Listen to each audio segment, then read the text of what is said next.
You know, I found that hole in one day. It was something else. I don't know if it had ever happened before. Maybe it had. I'm looking right now at paper. It's not the one I wanted. When I was doing research in 2018 on the Atoms for Peace program, I came across a memo that had been declassified in recent years, that had been from policy that had been set regarding intelligence activities during the Eisenhower administration, around the time of the Atoms for Peace program's public announcement. It discussed marketing. Marketing of the United States in a manner during the Cold War so as to dissuade people from acknowledging the credibility of any perspective coming out of the Soviet Union. Let's put it this way. It's the most diplomatic way to describe it. The understanding was to actually engage mass marketing, to actually have a policy put into effect on how to go and use the American media in order to present information to dissuade people from considering the Soviet Union to be credible in any manner. And that would, of course, have significant impact on how people might characterize information. A few years down the road, there was a variety of changes that were happening to the political landscape. And I did some research. I did a pretty substantial research when I had access to the archives regarding newspapers, specifically the New York Times, the Wall Street Journal, the major newspapers of the day. What were the major topics that newspaper editors were considering and assigning to the reporters? When you actually work on a newspaper, laying it out, you have a regular schedule. There's all kinds of things that come up. Where are you going to place the articles? What gets page 1 priority versus page 3 priority? Word count, matching the graphics or the pictures with the content. Who gets the byline? What happens if you give somebody a deadline, they miss the deadline, but you've already allocated space in the paper for that particular content? These are all very, very important structural considerations. Well, then what happens if somebody gives you a mandate in order to tell you that you are supposed to ascribe to a specific kind of priority and perspective in consideration of your content moving forward? That is starkly different than not only what you had done previously, but what had increased your circulation, what had garnered you numerous awards, what had been able to help you cultivate a very significant and important newsroom. What if you had done these things in several years of working for that publication while you were also learning about the techniques connected to these structural considerations?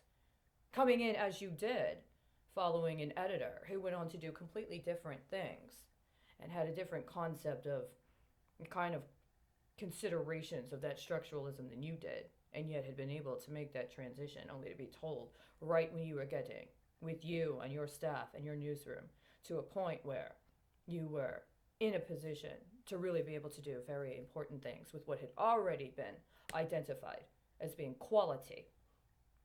We have a different political priority now. And not only do we have a different political priority, but that political priority is such that these things that previously merited you awards and that previously got us in a position where we had this increased circulation are going to have to be de-emphasized, if not altogether eliminated, in order to move forward on the new direction that somebody else that has no newsroom experience, has no experience as a journalist, and is absolutely thus far unwilling to actually meet with any of you in person has determined should be your priorities in the set. What are you going to do? Well, I did what I did. And I wasn't alone, right? And that's history. Maybe some people still have access to that actual content. I spoke with one of the reporters I worked with at the time. She was an award-winning reporter. She's actually around my age. She graduated from college and went to a very notable journalism school.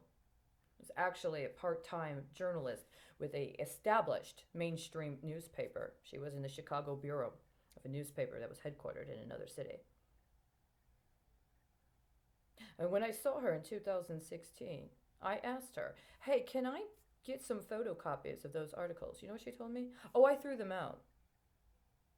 You worked as a newspaper journalist at a publication that was completely provocative during the time, had a very, very good relationship with the community, won several journalism awards, uniquely positioning her to be able to win awards. She wouldn't have won with those other publications. And she threw out the papers. Well, I just have so much stuff. I've done so much. I just didn't have. I just threw them out. I don't believe she threw them out, but she might have blue sheeted them. I'm looking right now. Cabinet paper, privileged. Property of the White House for authorized persons only, dated January 17th, 1959. Did you think that was cute, Irma? I'm sorry. I'm feeling very personal with you. January 17th, 1959.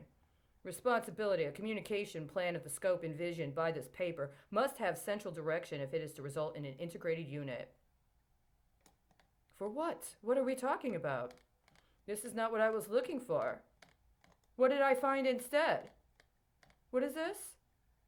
The development of a unified federal civilian communication system. You mean like those radio bonds that were given to the Arkansas state troopers that were flipped in 2016 at a budget and operations meeting for the city of Chicago, where somebody brought in a proxy in his stead and decided he was going to what? Continue trafficking me as he had ever since when?